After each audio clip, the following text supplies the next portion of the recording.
வணக்கம்.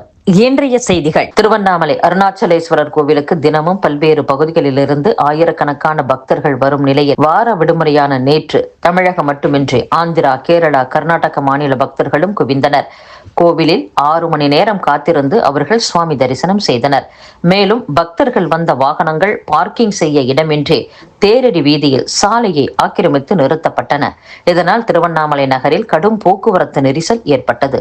ஆட்டோக்களில் 1 கிலோமீட்டருக்கு 100 ரூபாய் வீதம் கட்டணம் நிர்ணயித்து கிரிவலம் செல்லும் பக்தர்களிடம் 14 கிலோமீட்டர் தூரத்திற்கு 2000 ரூபாய் முதல் 3000 ரூபாய் வரை வசூலித்தனர். இதனால் பக்தர்கள் அதிர்ச்சியடைந்தனர். யார் யாரை எந்த இடத்தில் வைக்க வேண்டும் என மக்களுக்கு தெரியும், அவர்கள் பார்த்துக் கொள்வார்கள் என்று மலேசியாவில் நடந்த ஜனநாயகன் பாடல் வெளியீட்டு விழாவில் நடிகர் விஜய் பேசியுள்ளார். திமுக ஆட்சிக்கு இனி வரப்போவது கிடையாது. ஆட்சியை விட்டு போகும்போதாவது மக்களை புரிந்து கொண்டு பொங்கல் பரிசாக இந்த ஆண்டு 5000 ரூபாய் வழங்க வேண்டும் என்று அதிமுக பொதுச் செயலாளர் எடப்பாடி பழனிசாமி கூறியுள்ளார். தீய சக்தி திமுகவை வேரோடு அழிக்கத்தான் எம்ஜிஆர் கட்சி துவக்கினார்.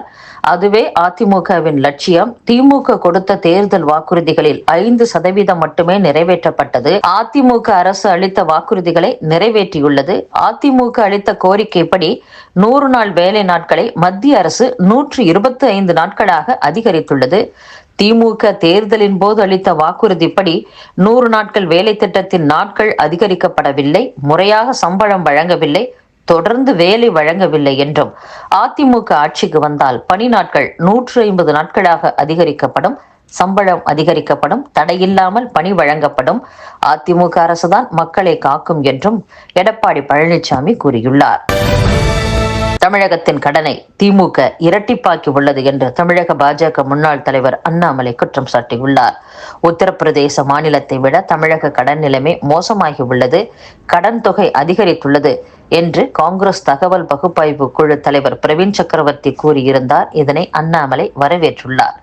இது குறித்த அவரது சமூக வலைதள பதிவில், பொய் சொல்வதில் கோபாலபுரம் குடும்பம் முனைவர் பட்டம் பெற்றுள்ளது. இண்டி கூட்டணியில் உள்ள கூட்டாளிகளில் ஒருவர் தரவுகளை புரிந்து கொண்டு கடன் குறித்து பகிரங்கமாக பேசுவது வரவேற்கத்தக்கது. வெறும் 5 ஆண்டுகளில் திமுக தமிழகத்தின் கடனை இரட்டிப்பாக்கி உள்ளது. அதே நேரத்தில் பற்றாக்குறைகளை மறைப்பதற்கும் பெருகிய வளர்ச்சி கதைகளை முன்னிறுத்துவதற்கும் கடன்களை வசதியாக பயன்படுத்துகிறது. இருப்பினும் பெரிய கேள்வி என்னவென்றால், திமுகவிற்கும் காங்கிரசுக்கும் இடையே உண்மையில் என்ன நடக்கிறது? ஐக்கிய முற்போக்கு கூட்டணி சகாப்தத்தின் மோதல் மீண்டும் உருவாவது போல் தெரிகிறது என்றும் அண்ணாமலை கூறியுள்ளார். தமிழகத்தில் வாக்காளர் பட்டியலில் பெயர் சேர்க்க இதுவரை 4.42 லட்சம் பேர் மனுக்களை சமர்ப்பித்து உள்ளதாக தமிழக தலைமை தேர்தல் கமிஷன் தெரிவித்துள்ளது. தமிழகத்தில் வாக்காளர் பட்டியல் சிறப்பு தீவிர திருத்த பணிக்கு பின்னர் வெளியிடப்பட்ட பட்டியலில் 97,37,831 வாக்காளர்கள் நீக்கப்பட்டனர். 66 லட்சம் பேர் இடம் மாறியவர்களாக காட்டப்பட்டுள்ளனர். தவறுதலாக நீக்கப்பட்டவர்கள் மீண்டும் தங்கள் பெயர்களை வாக்காளர் பட்டியலில் சேர்க்க 1 மாதம் அவகாசம் அளிக்கப்பட்டு இருக்கிறது. இதற்கு ஜனவரி 18ஆம் தேதி கடைசி நாளாகும். மேலும் சிறப்பு தீவிர திருத்த படிவத்தை சரியாக பூர்த்தி செய்யாத 10 லட்சம் வாக்காளர்களுக்கு தேர்தல் கமிஷன் நோட்டீஸும் அனுப்பி வருகிறது. இந்நிலையில் வாக்காளர் பட்டியலில் பெயர்களை சேர்க்க திருத்தம் செய்ய 4 நாட்கள் சிறப்பு முகாம் நடத்தப்பட்டு வருகிறது.